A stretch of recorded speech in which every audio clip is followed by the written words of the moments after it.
Welcome to Mr. Sleep Crime. Before we begin tonight's story, I want you to do something for me. Go to the comments. Tell me where you are watching from. Tell me what time it is. Are you alone? Are the lights off? Are you in your bed right now? Because what you're about to hear is not fiction. These are true highway horror stories. Real people, real fear, real roads, real darkness. These stories are not about ghosts. They're about humans. And sometimes, humans are far worse. Tonight, we begin with a story that started like any normal night. Hunger, silence, a convenience store, and a man who did not blink. Story 1. The Man Who Followed Me. It started with hunger. Not a gentle hunger. The sharp kind. The kind that makes your hands shake. The kind that won't let you think. I live in a place where everything closes before midnight. Everything. Except one gas station. 25 minutes down the highway. People in cities think that's far. Out here, that's normal. That road isn't really a highway. It's just darkness cut in half by a line of broken yellow paint. Trees, fields, nothing else. It was almost 2 a.m. I was working on my laptop, coding, music low, room silent. That strange productive state that only happens when the world is asleep. Then it hit me. Hunger, so strong it physically hurt. I shut my computer, grabbed my keys, and stepped outside. The air was cold, dead, no wind, no sound, just silence. I got into my car and drove. The headlights sliced through the darkness. No other cars, no houses, just road. When I reached the station, the lights looked wrong. Too bright, too white, like a stage. I walked inside, ordered food, and started pacing while I waited. That's when I saw him, at the end of the aisle, sitting on the floor, cross-legged, facing the refrigerator doors, not standing, not browsing, just sitting, staring, not moving. For a second I thought I imagined it. Then I looked again. He was real. Brown coat, jeans, dirty shoes. He didn't blink. I wanted to see his face. So I walked around another aisle, planning to look quickly and walk away. But when I turned the corner, he snapped his head toward me. Fast, too fast. His eyes were wide, inhuman wide. His lip was trembling, but not like fear. More like his face didn't belong to him. His posture was wrong, like he wasn't sitting. He was folding, like something inside him was twisted. And he stared. No emotion, no anger, no curiosity. Just empty, dead. I looked away. My heart felt like it was trying to break my ribs. I walked to the counter, waited for my sandwich. I kept glancing back. He never moved, never stood, never walked, like he was part of the building, like a statue. I grabbed my food and left fast. I thought it was over. It wasn't. Outside, I saw movement, a figure sprinting across the parking lot. It was him, the brown coat. He jumped into a truck. The engine roared to life. I left, driving faster than normal, my hands shaking. That's when I saw headlights behind me, too fast, too close. I slowed down, thinking it was a cop. It wasn't. It was him, the same truck. He flashed his lights, honked, stayed inches behind me. I sped up. He stayed with me. I changed lanes. He followed. He rammed my car. I nearly lost control. My survival instincts took over. I slammed the brakes, swerved. He lost control, spun out into a ditch. I escaped. But sometimes at night, I still see headlights in my mirror, even when no one is there. I didn't sleep that night, even after I got home, even after I locked the door, even after I checked every window. My body was safe, but my mind was still on that highway, still hearing tires on asphalt, still seeing headlights in the mirror, still feeling his eyes on me.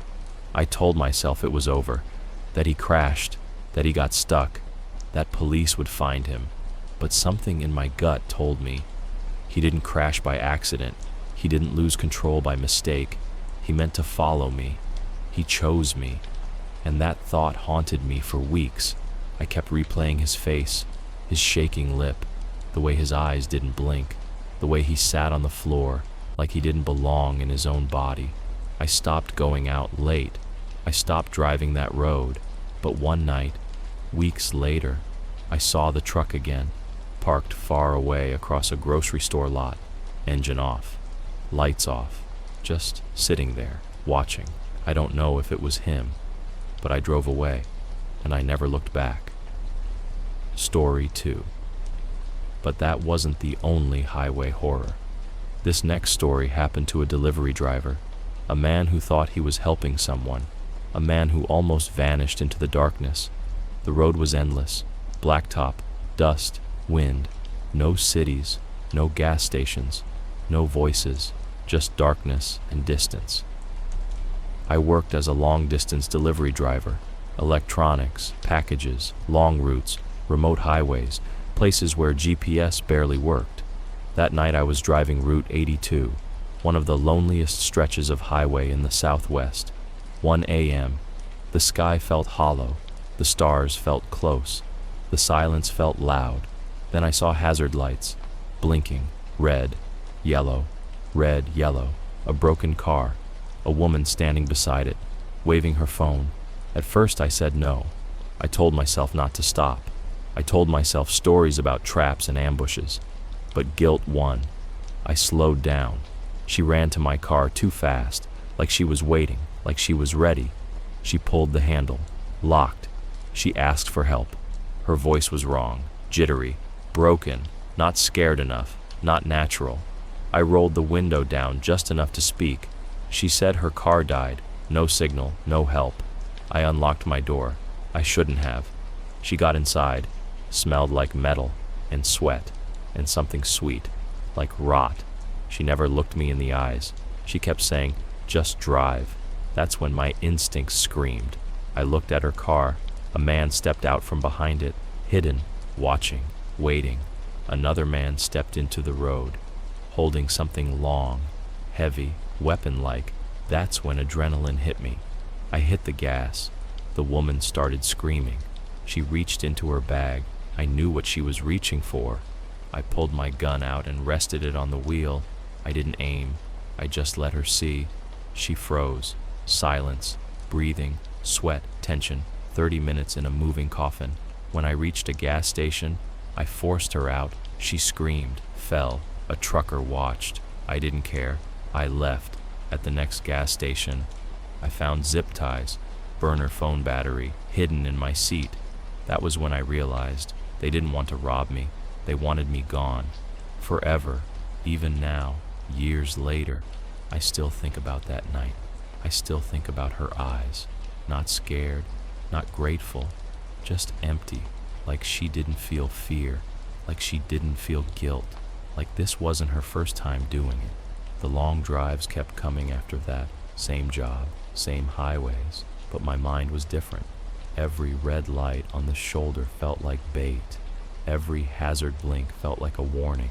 I stopped trusting broken down cars. I stopped believing in coincidence. One night, months later, I drove past another stranded car. Hazard lights on, someone standing beside it, waving. I didn't slow down this time. I didn't look back. I drove until sunrise. I always wondered how many other drivers stopped, how many never told their story, how many were never found. We imagine horror as something loud, something dramatic, but real horror is quiet. It's planned, it's calm, and it looks normal. Those were the first 2 stories, but the highway had more to reveal.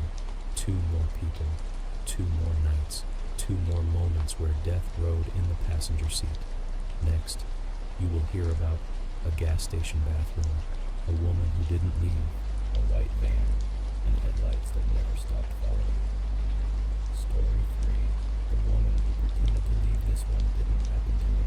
It happened to a woman traveling with her husband, a quiet highway, a rural road, a tiny gas station in the middle of nowhere. They were driving cross-country, Utah to Georgia, miles of nothing, fields, wind, darkness. It was late, the sky was empty, the kind of night where the stars look too close. They stopped for gas. The husband stayed outside. She went inside. She didn't bring her phone. She didn't bring her purse.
She was trapped in a box with a woman who didn't act human. Then she heard it. Footsteps. Flip-flops. Moving toward the door. The bathroom door opened, then slammed shut. The woman left. Relief washed over her. But then she heard breathing. Not her own. Slow. Close. Real. The woman had faked leaving. She was still in the room, just standing out of sight, waiting, watching, listening. The traveler sat completely still, didn't breathe, didn't move. Time felt fake. Minutes felt like hours. Finally, the door opened again and slammed. The breathing stopped. Was she gone? The traveler waited. Then she heard it. A loud gasp, like someone who had been holding their breath. The door opened again and slammed. The woman had faked leaving twice. This wasn't accidental. This was a game. The traveler didn't know what to do, wait or move. If she waited, the woman might be near the door. If she moved, she might walk straight into her arms. Finally, she unlocked the stall, stepped out. The bathroom was empty. Nothing. No woman. No sound. She washed her hands quickly and left. Outside. She saw her again, standing beside the entrance, holding something metal, maybe a knife, maybe something worse. Her body was tense, bent slightly forward, like she was ready to jump, but she didn't. She just watched. The traveler ran to the car, locked the doors, told her husband to drive. As they pulled away, she saw the woman standing in the shadows, smiling. The highway was empty, frozen, silent. The kind of road that feels like it doesn't belong to the real world. Just darkness, just headlights, just tires.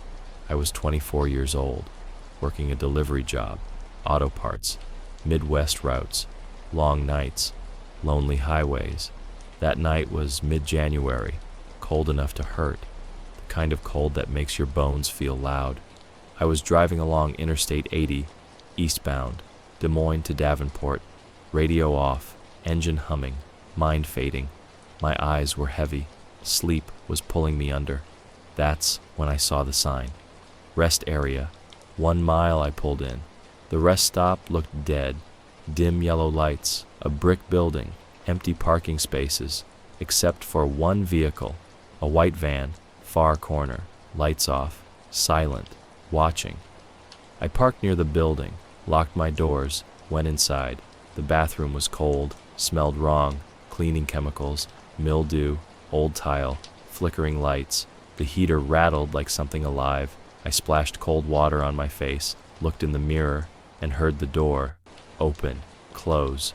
I turned around. No one there. Silence. Just the hum of the heater. I blamed the wind. I walked back outside.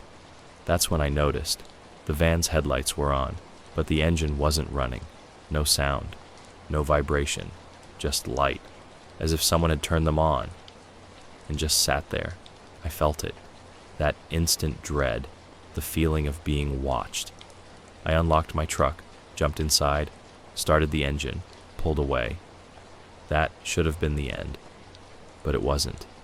5 minutes later, I saw headlights behind me, far away.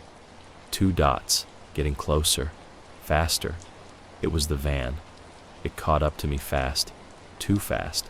Got so close I couldn't see its headlights anymore, just darkness filling my rear view. Then it pulled beside me, dirty, boxy, no windows on the sides. The driver rolled his window down. I couldn't see his face, just shadow, a hat. He pointed at my truck bed, tried to get me to roll my window down. I didn't. He honked, kept pointing, like something was wrong, but there was nothing in my truck bed. Nothing. That's when I knew. He wasn't helping. He was hunting. He drifted closer, lane to lane, like he was trying to push me. Then he sped in front, cut me off, slowed down. I thought he was going to brake check me, but instead, he swerved onto the shoulder and stopped. I flew past him, heart in my throat, pedal to the floor, 90 miles an hour.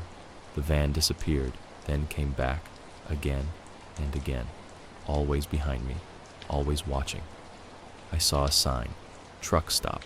5 miles I took the exit, pulled into bright lights, fuel pumps, Big rigs, other people, safety.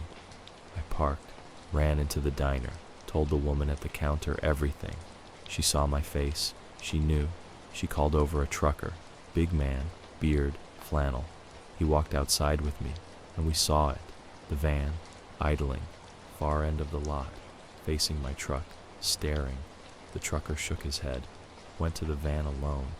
I didn't hear what he said, but seconds later, the van reversed, spun, and flew out of the lot, gone.